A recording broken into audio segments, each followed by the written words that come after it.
to the GAB Talks by the Independent Press Award. I'm your hostess, Gabby Oldak.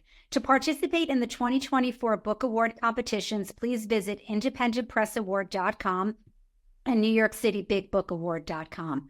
So excited today to be joined by Dr. Josh McConkey, author of Be the Weight Behind the Spear, a distinguished favorite in the 2024 Independent Press Award in the motivational category. Josh has more than 20 years of experience as a board-certified emergency physician.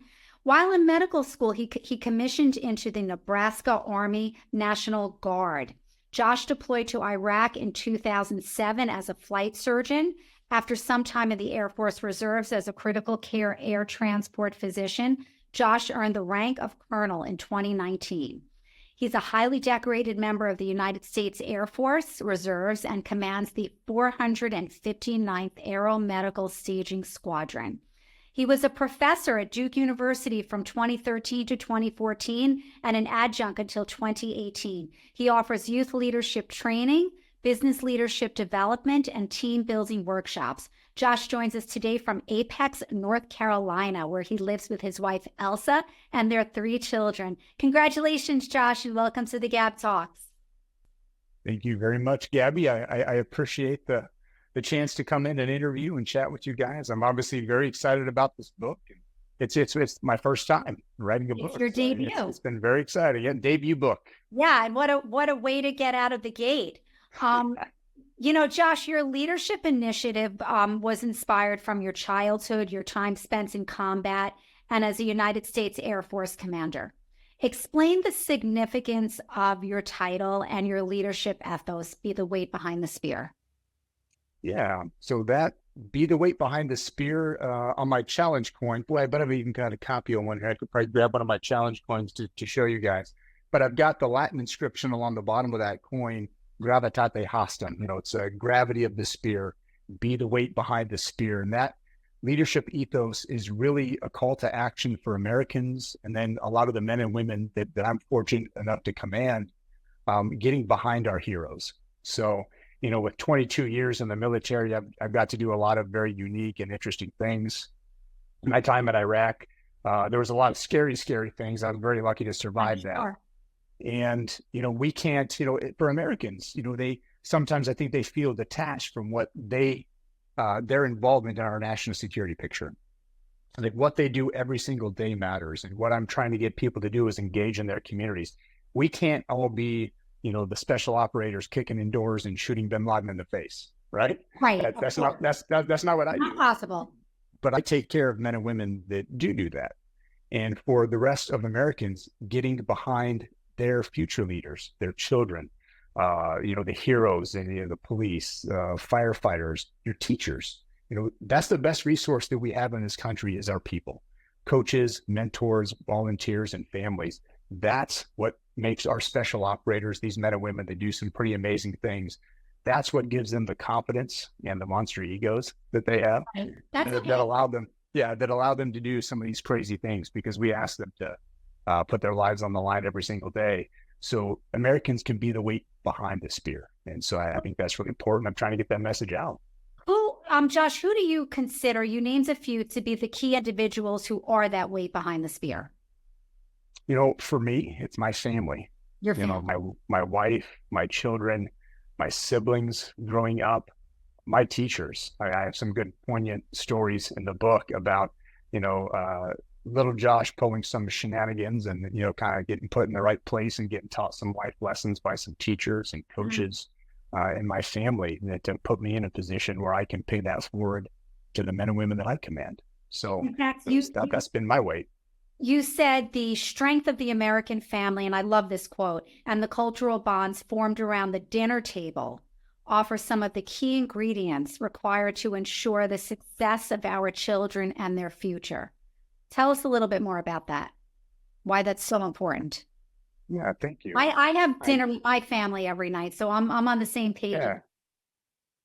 So when your children see that you take that time every day to sit down with them and ask them, because American life is very, very busy. I know for our family with 3 children, we're pulled 5 different ways: gymnastics and track and piano practice. I mean, you're going 100 different directions. but just sit down, as best you can, like a couple of times a week, or if you could do it every night, sit down as a family and just have that family bonding time. It shows your kids, number one, that you care, right? You're going to sit down, you're going to take that time, you ask about their day. We always ask them, was there anything great that went on with your day? What was your favorite part? What was your worst part? Is there anything that we can learn from? And it just shows them that you're involved and that they're important, and it allows them to take some risks in their lives, right? They can go out and they know they can come home every night and sit down at a dinner table with their family. It doesn't matter how bad of a day I've had as an emergency doctor. I'm not always successful with codes, right? And so with children, especially with the opioid overdose that I see a lot right now, the drug crisis in this country, but I see a lot of people die. And when I come home and I've had just a miserable day and I've done everything I could do to save someone and not been successful, that's hard to deal with. But you get home and you sit down with your family and you have a dinner and you can share that. That's a very special thing. And it really builds everyone up around you and makes your family unit stronger. And it gives your kids that confidence to go out there and do great things with their lives. So Josh, you're really involved in your community and very active in the community. Tell us about your youth leadership initiative. Well, it could be something different for everyone. When you talk about being the weight behind the spear and engaging in your community, for me, it's been coaching. I did Holly Springs Parks and Rec, here in North Carolina. When the kids were younger, I coached soccer, I coached baseball. For a lot of people, it's just getting involved in their schools. I think next Monday, I'm scheduled to go in and be Gabriel's lunch helper for their teacher in their school. So the teacher gets to duck out and gets their lunch break. Just little things like that. For others, that's getting involved in your church, or just what you do with your family, getting more involved. Be the weight behind the spirit can mean something different to everyone, but the overarching theme is to just engage your community. Josh, you believe that America's, you've said this in your book, single best resource is its people. Yes. Why is a dialogue about our values so relevant to national security? You talk about that a lot. What sets America apart, right now, our biggest adversaries are the Chinese and the Russians. And they fear our people. They fear what we're capable of. I think the first thing when you talk, you debrief, not that I've done personally, but just reading some national security debriefs and things, nothing classified. But on engagements and literally Cold War strategy, longtime adversaries with the Russians, their comments were always that Americans think outside the box. They don't even follow their own protocols half the time. We try to develop critical thinking, and that starts at a very young age.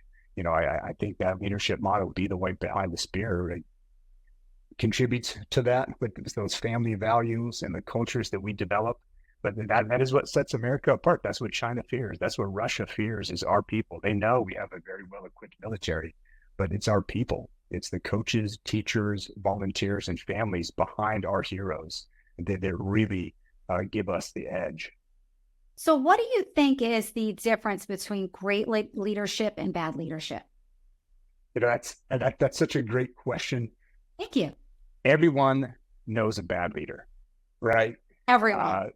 Everyone. I mean, it's hard. When you've had a great leader, you almost don't notice it sometimes. They're not hogging all the glory for themselves. They're paying everything forward. For me personally, I don't take any credit at my squadron.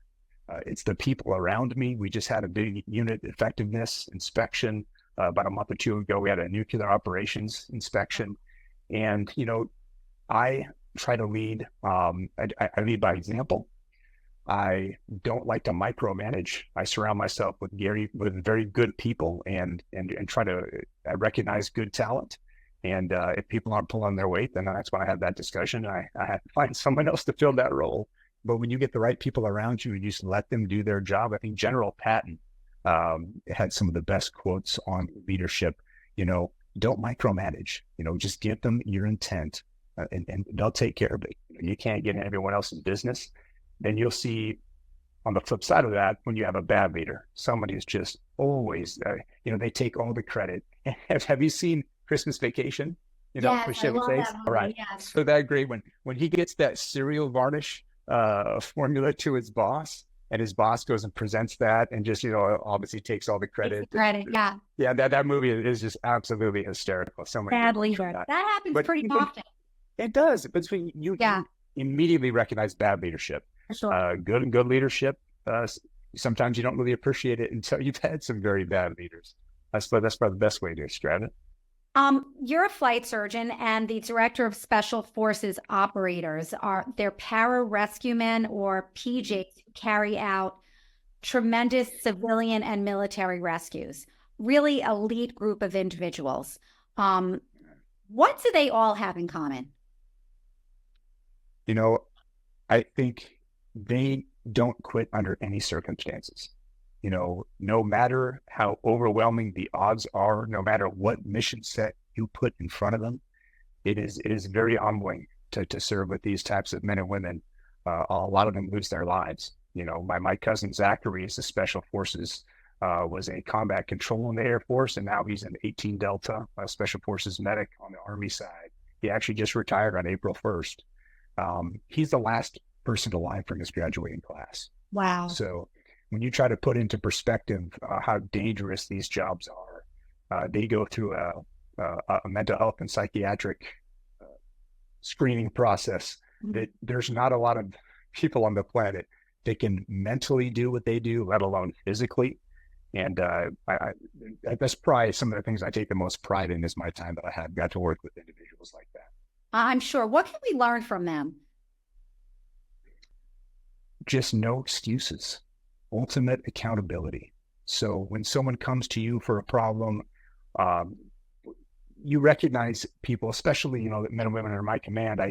No does not exist. I don't want to hear the word no. The word no doesn't exist at all. If there's a problem, come to me with a solution. Don't pass the buck. Like, the buck stops right here. So all of those individuals, I think they're just hyper ownership. Like, everything is their problem. Everything is something they deal with. Nothing gets passed down the line. No one shirks responsibility. When you have a team that operates like that, you are unstoppable. I can see that. It's amazing. So, Josh, hold up your book. This is your debut. Yeah. There you go. Fantastic. The Weight Behind the Spear. Tell us, what inspired you? What motivated you to do this? I mean, you're a highly, highly accomplished man. You're a surgeon. You're a pilot. You've done it all. You're very decorated. You're amazing. Why become a writer all of a sudden? What I see, every day in American society and the emergency department, I think the COVID generation of children that had to come through that, shutting down schools, shutting down access to churches.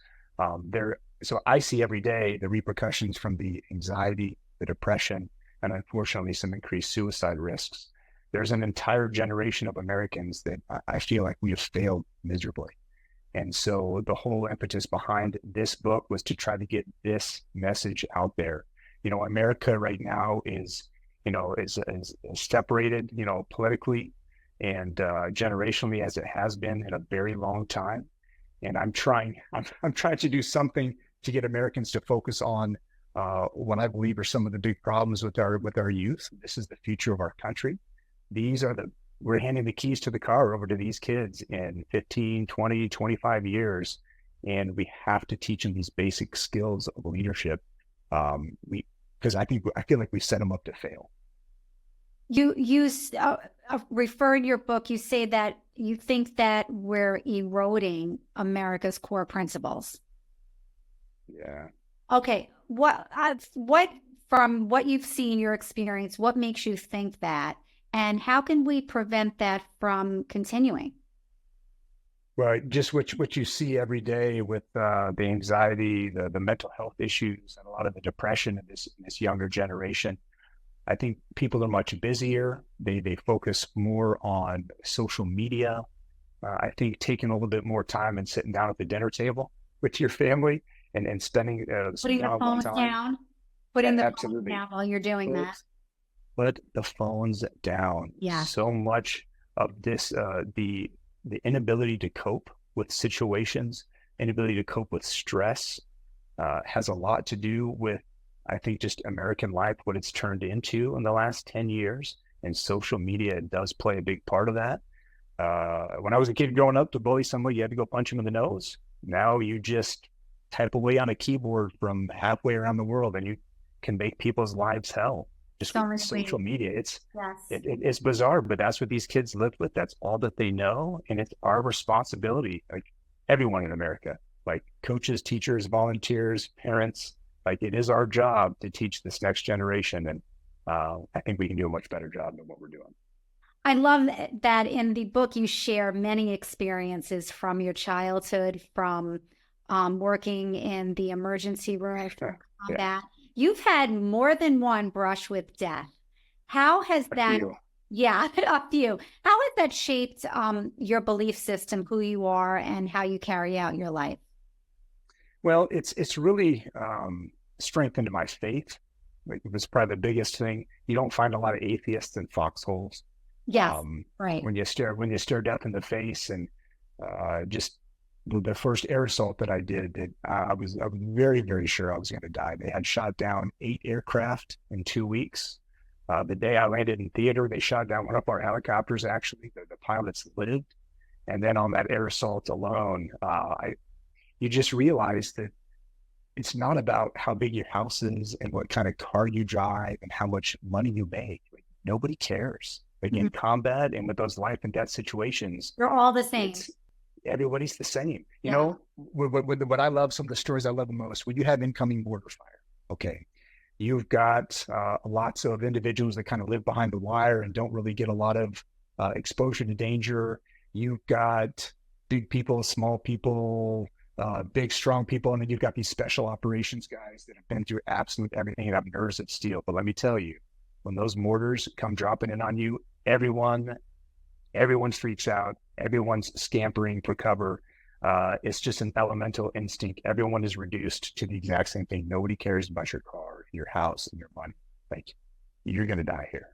And it just, I think I put that focus more on trying to develop leadership and take care of my family. And, you know, maybe had I not been exposed to those types of experiences in Iraq, maybe I would be more into cars and money. I don't know. But it's not the way I am now. So you've taken this to a whole other level. Do I understand that you recently ran for Congress? Yeah, I was not successful on that, unfortunately. But I'm told that, like, your first try, it did very, very difficult. But I felt strongly enough about the direction that our country was heading. As a military commander, I got 13% of my budget requests last year. It had just decimated our squadron. I had to fight very, very hard to get more funding for my men and women to be able to do their jobs. Between that and what I see every day at work, I really felt that we needed more leadership in Congress. And I put a lot of time in on that one, an entire year of my life. So it was unfortunate to not be successful with that, but I think the right people noticed that. And I hope it sets an example, at least for my children, that if you care enough about something, do something about it. Don't just mind about things. If you care about something, do something about it. And you got your message out there, whether you were successful or not, you were successful because you got your message out to the right people. Yeah, and there's nobody here in North Carolina District 13 that doesn't know who I am and what I stand for. So I hope that people can carry that torch forward and really invest in our youth. What do your kids think about all of this? They're old enough where they can have Yeah, Luca's 13. He's kind of at that teenager stage where I don't know if he's too cool for it, but hasn't seen a whole lot. My son Gabriel is 11, and he's been very interested. He went with me on a few campaign events. That's wonderful. Had a lot of great questions from my campaign manager, and just he really enjoyed it. So, you know, maybe that shows an example, and I'll put a little bug in his ear for something he can think about in his future. And my wife, you know, is probably the biggest saint. She put up with me being gone so much, taking care of 3 kids. My hat goes off to her. I mean, that's probably most of that thanks goes to her for sure. But now I'm reintegrated back with the family and really focused on this book and getting a book tour out there. So what would you say the most important, most relevant theme of the book is, Josh? That what you do every single day matters. those little things, those little decisions, those family dinners, you have a huge part to play in securing this country and providing our future national security by developing the youth of this country. That's incredibly important. I think everyone recognizes how important the roles are for our teachers in society. My wife is a teacher. My mom is a teacher. My aunt is a teacher. So I've seen that a lot over the years. And that's why I really highlighted some of the teachers in my life, from middle school and from high school in the book, just to show that those things matter. And, I don't feel like I'm anybody special. I've just been put in situations to try to do some good things, and I've tried to make good choices. And I thank my teachers and my family for that. So that's everyone's job in this country. You have a part to play. It's wonderful. I understand that you and your wife, Elsa, initiated a scholarship award at Shadron State College, your alma mater. Yeah, thank you. I was very excited about that. So 2023, you probably, I don't know if you can see it on the wall here, but I have two of these plaques. This one is Distinguished Alumni from Shadron State College.